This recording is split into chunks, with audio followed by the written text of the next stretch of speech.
Psychological Types by Carl Gustav Jung. The Introverted Feeling Type. It is principally among women that I have found the predominance of introverted feeling. Still waters run deep is very true of such women. They are mostly silent, inaccessible, hard to understand. Often they hide behind a childish or banal mask, and their temperament is inclined to melancholy. They neither shine nor reveal themselves. As they are mainly guided by their subjective feelings, their true motives generally remain hidden. Their outward demeanor is harmonious, inconspicuous, giving an impression of pleasing repose, or of sympathetic response, with no desire to affect others, to impress, influence, or change them in any way. If this outward aspect is more pronounced, it arouses a suspicion of indifference and coldness, which may actually turn into a disregard for the comfort and well-being of others. One is distinctly aware then of the movement of feeling away from the object. With the normal type, however, this happens only when the influence of the object is too strong. The feeling of harmony, therefore, lasts only so long as the object goes its own moderate way and makes no attempt to cross the other's path. There is little effort to respond to the real emotions of the other person. They are more often damped down and rebuffed, or cooled off by a negative value judgment. Although there is a constant readiness for peaceful and harmonious coexistence, strangers are shown no touch of amiability, no gleam of responsive warmth, but are met with apparent indifference or a repelling coldness. Often they are made to feel entirely superfluous. Faced with anything that might carry her away or arouse enthusiasm, this type observes a benevolent though critical neutrality, coupled with a faint trace of superiority that soon takes the wind out of the sails of a sensitive person. Any stormy emotion, however, will be struck down with murderous coldness unless it happens to catch the woman on her unconscious side. That is, unless it hits her feelings by arousing a primordial image. In that case, she simply feels paralyzed for the moment, and this in due course invariably produces an even more obstinate resistance, which will hit the other person in his most vulnerable spot.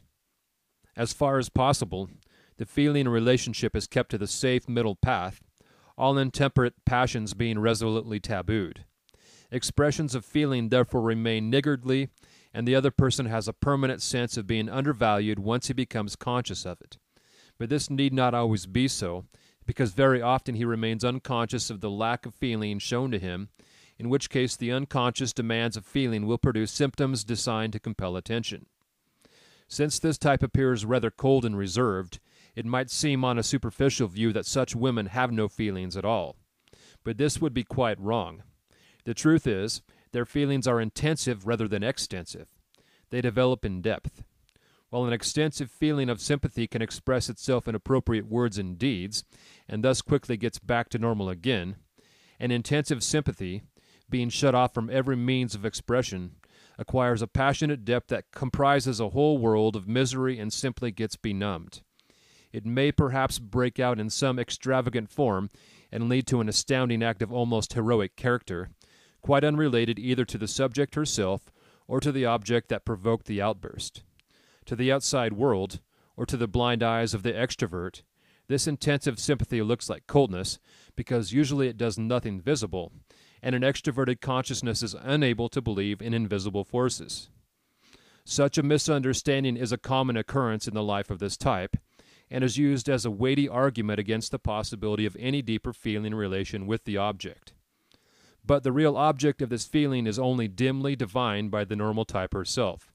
It may express itself in a secret religiosity anxiously guarded from profane eyes, or in intimate poetic forms that are kept equally well hidden, not without the secret ambition of displaying some kind of superiority over the other person by this means.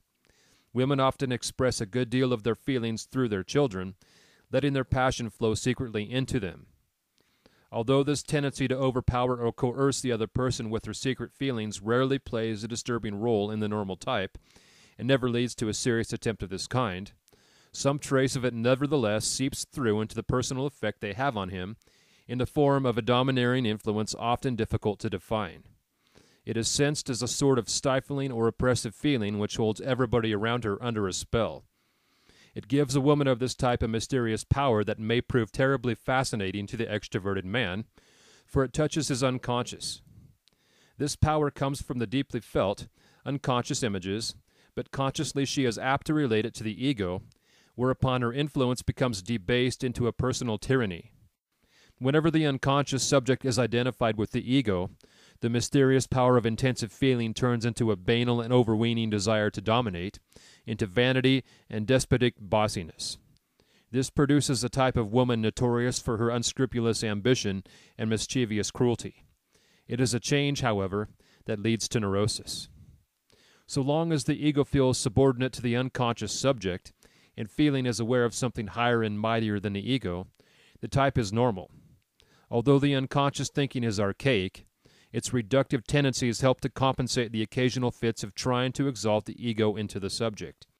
If this should nevertheless happen as a result of complete suppression of the counterbalancing subliminal processes, the unconscious thinking goes over into open opposition and gets projected. The ego-centrized subject now comes to feel the power and importance of the devalued object. She begins consciously to feel what other people think. Naturally, other people are thinking all sorts of mean things, scheming evil, contriving plots, secret intrigues, etc. In order to forestall them, she herself is obliged to start counter-intrigues, to suspect others and sound them out, and weave counterplots. Beset by rumors, she must make frantic efforts to get her own back and be top dog.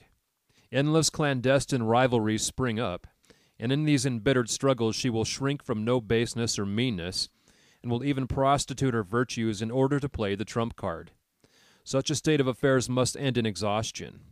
The form of neurosis is neurasthenic rather than hysterical, often with severe physical complications, such as anemia and its sequelae.